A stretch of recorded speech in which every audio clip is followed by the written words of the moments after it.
En internet se viralizó un video que muestra a un gato en el momento en que le tira un manotazo a un perro.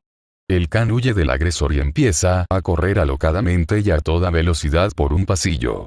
Tras esto, el felino parece preocuparse por la salud de su compañero y lo observa detenidamente.